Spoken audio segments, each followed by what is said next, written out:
Hi folks, Florida Man here. We are one of the biggest, and probably the best, of the diplomacy YouTube channels. I am also currently publishing a lit RPG fantasy novel on Royal Road, linked in the description below. Today, we're doing an opening overview going over a fairly common Russian opening that I've recently realized I hate every time I see it. This is the Rumanian opening, so called because it involves Russia moving Sevastopol to Romania in spring 1901. I feel as if I've seen this inexplicably often, and as my phrasing here hints, I really don't understand it at all. So let's go into it. As you know, the most common Russian opening is probably St. Pete to Gulf of Bothnia, Moscow to Ukraine, Warsaw to Galicia, and Sevastopol to Black Sea.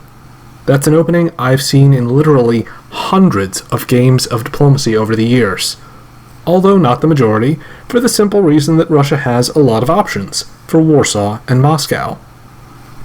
So what's the effect of deviating not with one of those units, but by moving Sevastopol to Romania? Well, the obvious advantage is that you have boots on the ground in Romania in spring 1901. Yay! Why you would feel the need to do that in spring 1901 is actually kind of obvious, intuitively. Romania is one of two centers that Russia is likely to acquire in the first year, and it's a difficult one to guarantee. Even more difficult than Sweden in some sense, because it's not up to just one player. Really, it's impossible to guarantee successfully acquiring Romania or Sweden. This relies on your diplomacy and nothing else, which is kind of a hint at what I think a big flaw in this opening is. I think the Romania opening reflects an unhealthy preoccupation with getting this specific center right now that does not necessarily correlate with an increased likelihood in keeping this specific center. For one thing, if you open to Romania, you're giving up on bouncing Turkey in the Black Sea. If you're doing that because you don't believe you need to keep Turkey out of the Black Sea, then you're putting a lot of trust in Turkey. If Turkey has the Black Sea in Bulgaria, he can work with Austria to dislodge you from Romania, and the two of them can absolutely guarantee they succeed in taking that in fall 1901. If that happens, you then have Turkey in Black Sea and an enemy army in Romania. This is a very bad start to Russia's game. As Turkey, I should note that I also really don't like to see Russia open with Sevastopol to Romania.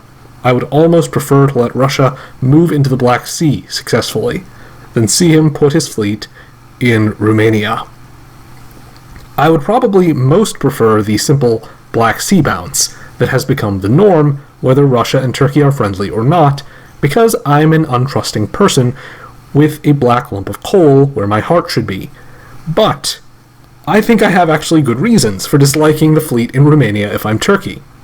That fleet now has nowhere else to go except for back to Sevastopol, into the Black Sea, or to Bulgaria. In other words, 2/3 of the travel destinations for that fleet are anti-Turkish, and the other one has the unappealing to Russia facet of being moving backwards. Also, it looks to me like you're emptying Sevastopol so that you could put another fleet down and take the Black Sea with support, which is scary for me as Turkey. So if I see this move by Russia, I immediately try to befriend Austria if I'm Turkey and I was not doing that already. So you can see how this move might be counterproductive when it comes to diplomacy with Turkey. Even if the Turkish player says he wants to see you put a fleet in Romania, I still don't think I would do it. Turkey is just trying to get into the Black Sea if he says something like that, and that means he's probably already thinking about stabbing you. Well, how does Austria see it? You must be wondering. And the answer is that Austria thinks a Russian fleet in Romania is just dandy. It's Austria's favorite thing, because Austria suddenly has the upper hand in negotiations with both of its neighbors, in a flip of the usual arrangement of diplomacy in the early game. The reason is that Russia has accepted an inherently weakened position relative to Austria by having a useless fleet there instead of planning to take that center with an army, which means Russia is accepting being unable to attack Austria as effectively as Russia normally could. Russia needs its Romanian unit to be an army to have any real chance of turning on Austria soon.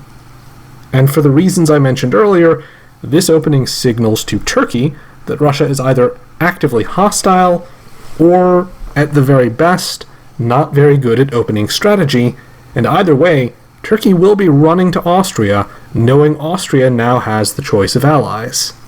So Austria will be very happy if Russia does that. But it does not necessarily correlate to Austria being loyal to Russia. At all. If Austria can secure Russia's promise to make this opening, Austria has scored a diplomatic coup, and is doing extremely well in the early game diplomacy, in my opinion, because it's a really weak posture for Russia. And this opening does not ensure Russia keeps Romania. In fact, I would say it actually decreases your chances of getting Romania by the end of 1901. You do get possession of the center, assuming you land, which, based on the rules of diplomacy, makes it slightly easier for you to hold it, since the opponent would need greater force than you have to push you out. But this mild advantage is only obtained in exchange for probably uniting your neighbors against you. Austria will have units in Budapest, Serbia, and or possibly Galicia. And Turkey will have units in Bulgaria and Black Sea. So even assuming you have units in Sevastopol, Ukraine, and or Romania itself, you have insufficient muscle to guarantee you hold Romania against your neighbors, who you have now united against you. Indeed, your position is worse than it would be normally, even with an anti-Russian Turkey and Austria, because normally Turkey would have been bounced out of the Black Sea. In short, don't do this opening. Please just don't. It doesn't make sense. It's terrible. I rifled through games to find multiple games where this opening was made by Russia, which is how I made this video with lots of still images of games where Russia made this opening, and in none of those games did Russia do well. I can't say definitively that it's because of the opening, but I can say that I'm confident it didn't help. Thank you for coming to my TED Talk. I hope you enjoyed this opening overview. At this point, I want to thank and credit my Patreon patrons, and I also want to take a moment to shout out something else I'm doing. As I covered in my announcements video, my new story, Ruthless, Path of Conquest, is now live and available for reading on the website Royal Road. Almost the entirety of Volume 1 of my story is now posted on the website. I was also uploading audio of these chapters to YouTube, but that will be much slower coming than the written material because I am moving really fast through the story. Following the link to Royal Road in the video description, reading some of my story, Ruthless Path of Conquest, maybe following the story, and giving me 5 stars is almost as valuable at this moment in time as literally handing me money. Although I've also launched Patreon for the story in case you wanted to literally hand me money for it. If this story takes off well enough, my pie-in-the-sky goal is to make my living by creating stuff.